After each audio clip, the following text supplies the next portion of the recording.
I'm on Patreon, and Patreon is a platform where I will upload interesting videos where you can learn astrology. Connect with me on Patreon and we will grow, and I will give you much more deep insights on Vedic astrology, and lot more secrets will be shared there.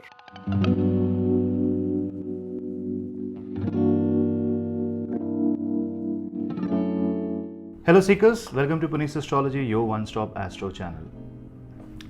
Buddha, the planet of communication, the planet that controls the nervous system, the planet that is extremely important because it's a planet of our consciousness, is debilitated. It will move to the Aries zodiac sign, cross the Gandanta of Pisces and Aries, reach around 3 degrees. It will not cross the first pada of Aries zodiac sign, and on 2nd of April it will become retrograde in Aries zodiac sign.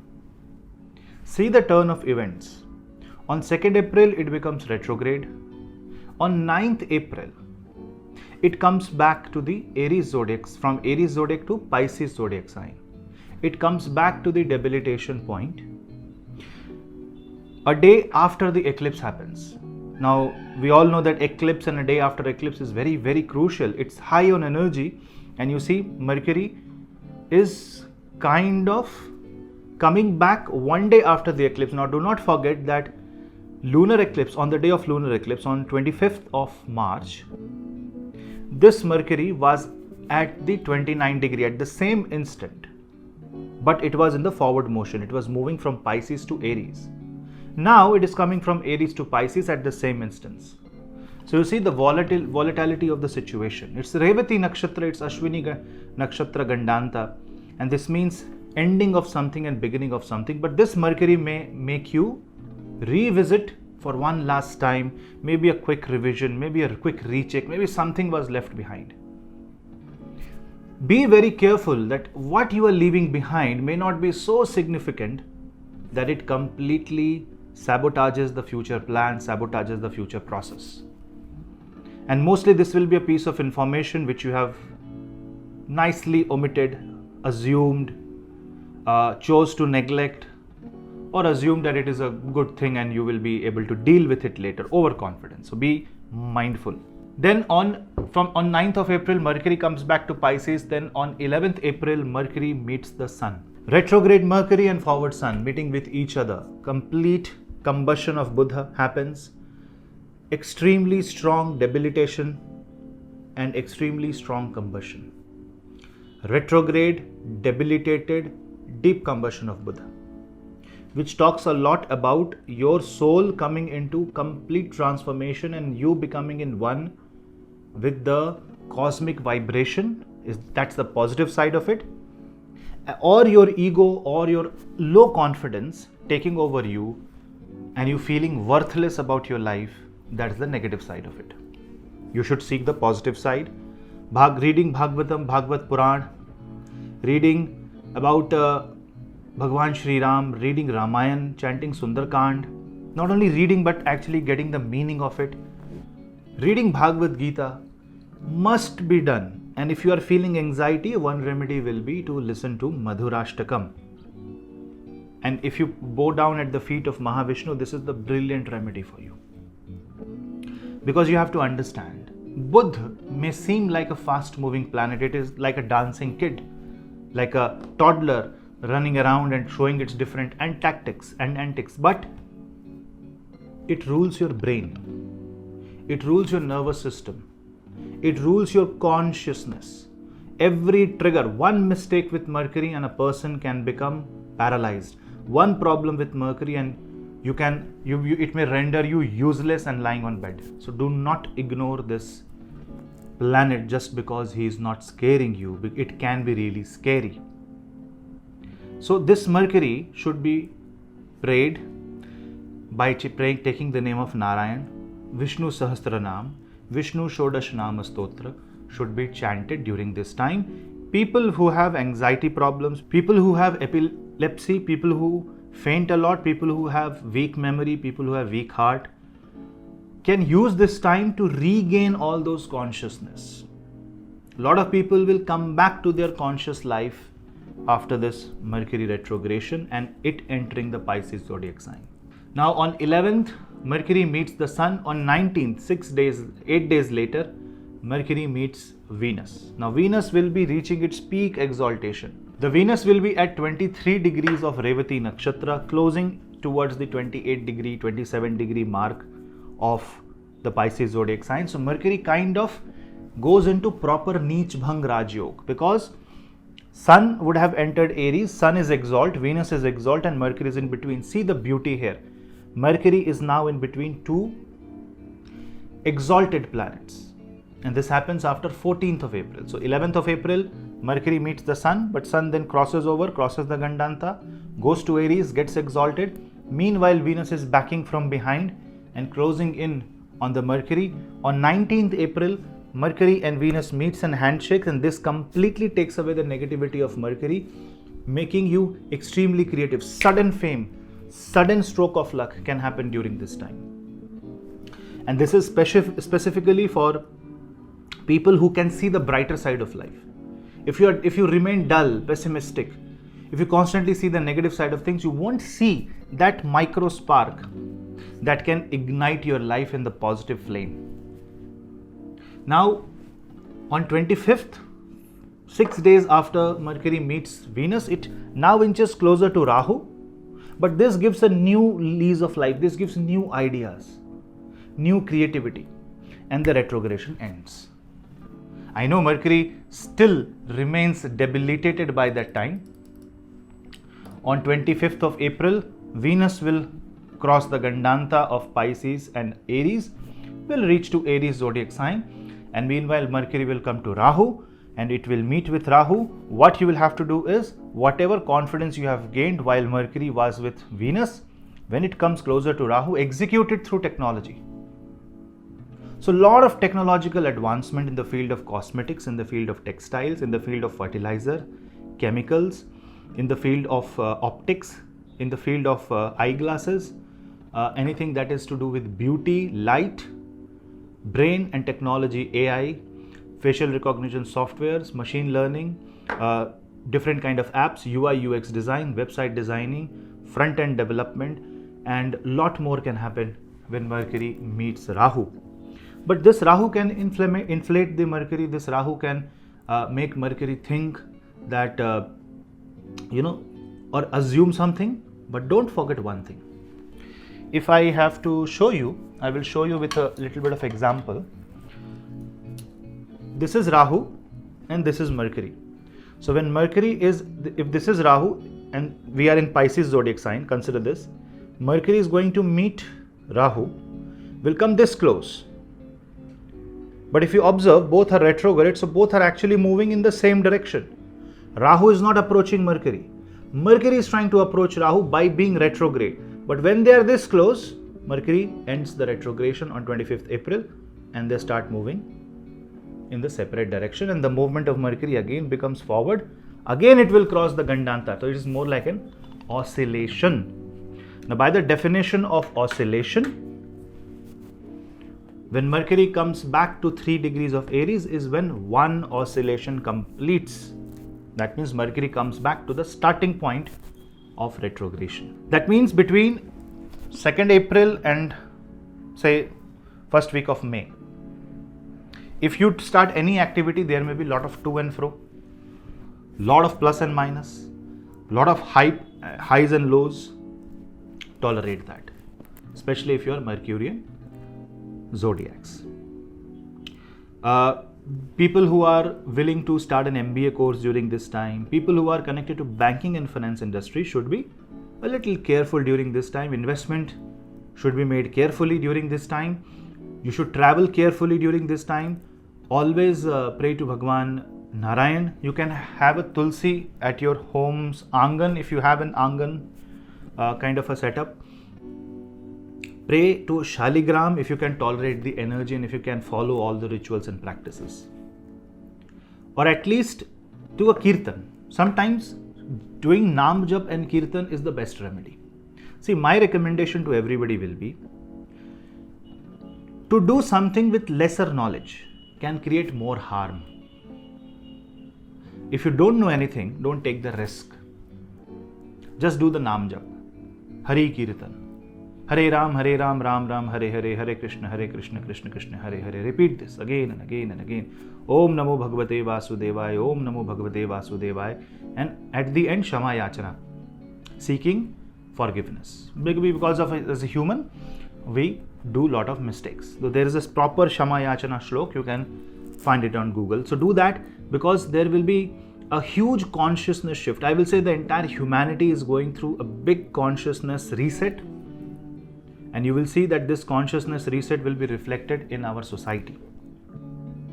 It will be seen as a collective effort that we put forward, and this is the first step to that grand reset that may happen, and it may be a Kala Chakra Parivartan or a Yuga Parivartan happening to all of us. Now this is the times when if you choose the path of God and if you choose the path of good, you will be put to the positive side, and this is the exact time when you decide whether you want to get the power of Surya, Aditya, and you want to move to the light, or you want to be completely engulfed in the glamour of exalted Venus and the amusements of Rahu, and you are running. Mercury is currency and Mercury is liquid money apart from the moon, and it is running towards Rahu, the Maya. But at the end of retrogression, Mercury becomes stationary and looks at Rahu and says, okay, I can use technology, I can use Maya, but this is not my place, and starts moving forward, trying to create an analogy with the movement, because planetary movement will be reflected in our mood and consciousness. People doing Tratak meditation, Kriya Yoga, Hatha Yoga, people completely focused on Dhyana, who are focused on moksha, will see tremendous consciousness shift and maybe presence of a guru, maybe not pratyaksha, but maybe in sukshma form. That means in the microcosmic form, not in the macro or physical form. A guru might come in your life this way or that way. So be aware, and if you're a healer, your energy is going to widen and your aura is going to spread. Try to use this energy to gather as much positivity as you can and focus on the heart chakra, Anahat chakra. And for that, there is something called as Pankaja Mudra, something where you sit like this and you simply concentrate on the center of the palm and say, Om.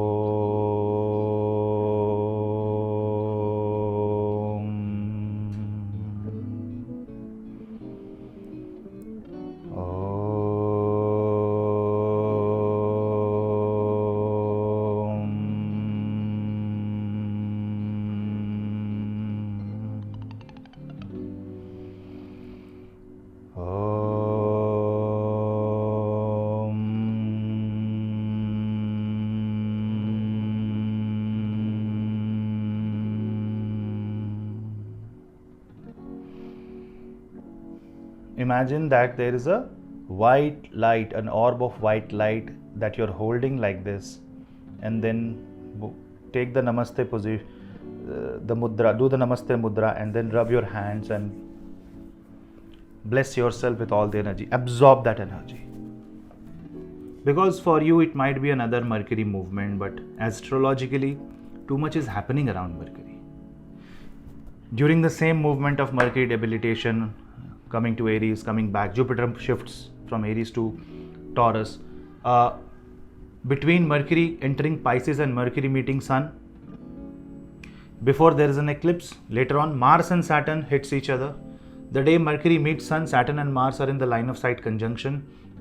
Then while Venus exits to Aries, Mars enters Pisces. Too much is happening around Mercury. So consciousness is getting affected. One more advice, do not overload your sensory organs with too many parameters. Try to keep everything very much simple in the month of April. But let me remind you, your subscription really matters to me. This is how you and me can stay connected in the digital format. So subscribe, stay connected, share the video and ask your friends and family to subscribe and join this channel too, so that I get motivation to upload videos. If you want to know more, a deeper insight about these transits and some facts which I can't state obviously on a YouTube platform, you can take my Patreon subscription, because that allows me to speak a little bit freely, explaining some not so popular, not so common obviously, but some rare negative aspects of transits, because maybe, I don't know, it may help someone. But also I started some Nakshatra basic course as a video format, an introduction to Nakshatras. Maybe that will help you to learn the secrets of Vedic astrology and some quick tips I share there. I use that platform quite often. So join me on Patreon. It helps run the channel also. But moreover, it gives me a voice, a platform to speak what I want to speak. So join me there. If you want to join Telegram, Instagram for reels, other interesting stuff, do follow me there. For consultations, you can drop me an email or call on the number, especially on the landline number, which I have given below on the screen. If you're calling from India, and you can WhatsApp me globally. Let's start Ascendant-wise analysis. For Aries Ascendant, you need to be careful about your attitude towards your expenses and if you are traveling to a foreign country. This might make you feel to wander around and make yourself isolated. You can also love to remain in your home, in your room, not interacting with anyone. Rather, this is the time to go for self-development, think about yourself, know about your future plans, know about your strength and weakness, and work accordingly. This is definitely a time where you need to cut down your debts and don't buy anything if you cannot afford it with what you have at hand. For Taurus, this is going to be a play of income and losses. So this might be like net to net, you will be at ground zero. So be very careful when you are investing, when you are spending money towards your loved ones, towards friends in a party, when you are planning a certain expense, a travel, anything that has to do with money. You should be dealing with it carefully. This is definitely a time where a lot of energies are happening in the 11th house. There are certain gains, but because Mercury is your Dhana Lord, second Lord, be watchful of how the money comes in. This is also the time to convert your losses into gains. Gemini. Now in case of Gemini, your Ascendant Lord is in this transition, and definitely this is something that connects your 11th and 10th house. So this talks a lot about your career, your attitude towards your workplace. So be very polite, humble, and try to not initiate any argument with people around you. Try to be very humble and allow other transits to work and not Mercury to interfere. Rather, people involved in technology domain will be getting a lot of success, especially in IT and communication industry. For Cancer Ascendant, if you see, this is more about traveling. This is more about conversation with your father. This is more about you revisiting your own knowledge and going back to the scripture. So if you're following the rules, if you're following the meditation practices, good for you. A bad time to travel unless necessary, and in certain cases this can make you a rebel. So before you prove anybody wrong, make yourself fully correct. For Leo, this is more about 8th house energy. So definitely a lot of changes are happening. A lot of changes will happen because of this Mercury. Mercury is also your Dhana Lord. So good time to secure your finances. You may feel sad about your own financial status and situation. You may have reached somewhere better, but try to be happy with what you have. Respect what you have already, the resources that you can work with. Virgo will see your own Ascendant Lord hovering in the 7th and the 8th house. So therefore this has a lot to do with business investments, other people's money. So if you're managing funds, if you're managing debt, if you're into HR, sales, this can be a tough time for you. Marriage can create problem. There can be a conflict of interest. Be polite, just go with the flow. Don't underestimate anybody. Don't underestimate your own enemies. Rather, this is the time when you face the challenge and take the challenge and move forward with the right path. Be sattvic, and if possible, eat light after the sunset. Libra. Now in case of Libra, this is more about 6th house energies. This is more about 7th house energies. So this talks a lot about conflict between you, your business, your juniors, your subordinates, or even your employees. So try to maintain a harmonious balance. Take a great effort towards your health, and especially dieting. Change your circumstance. Get out of the place where you think it is toxic, and you can watch all my other videos like Mars, Venus, and Saturn transit videos to get more insights on what is happening around your Ascendant. For Scorpio, this is more about 5th house energies. So this is more about being more productive, cutting down the clutter, making yourself more available for new business, new opportunities, emptying the cup. A great opportunity. It's a great learning opportunity if you want to go for certification, advanced studies, technology, or IT and communication, good for you. For students, you need to chant Saraswati mantra. Memory can be a big problem. Eat right, don't eat junk food during this time. This can affect your gut health. For Sagittarius, this is more about 4th house. So it's more about being comfortable in your own space, taking care of your health, taking care of your gut health. Best thing is to do yoga, eat light, eat right, and if possible, eat grains only once a day. Talk to your health advisor before taking this decision, but good idea for that. Also, praying to Bhagwan Ganapati, chanting Om Gam Ganapate Namah is a brilliant opportunity here. For Capricorn, it's all about the 3rd house, because Mercury will come in the 4th, then will come in the 3rd, crossing too much of energy shift between the 3rd and the 4th. So what you can do, what you cannot do, what you should do, what you shouldn't, what are your aims, what are your goals, what your friend says, this is the dilemma where you will be caught. Take help of other planets, take help of other planetary energies, and you keep on learning from every situation. Sometimes you will be happy, sometimes you will be perplexed, sometimes confused, sometimes very, very confident. Allow the energies to shape your life in a positive manner. It's a mix of flavors. It's like holy of emotions. Play the holy. For Aquarius, this is more about 3rd and the 2nd house. Conflict with brother can be avoided by investing money. This is also the time when family pressure can make you budge in. You will feel weak, but you may get solutions in that surrender and weakness. Also, on the other hand, financially, this can be a challenging time for you. Your plans may get derailed, your expenses may increase, so be cautious there. Take care of your food and diet. For Pisces, this is basically your 4th and 7th lord hovering around the 2nd and 1st house. It's more about spending money on yourself, and you can end up overspending, believing in something, and you take decision on the basis of your own mindset. Maybe you are influenced. The logic is take lot of precaution before taking any decision, and obviously do watch my other videos of Mars, Saturn, and Rahu, Saturn transit in Pisces. That will give you lot more insight what's happening around your ascendant. But with respect to Mercury, I will say be very careful what you communicate, your body language, your verbal, non-verbal communication. Great time to work on these soft skills, but whatever decision you take control of the consequences.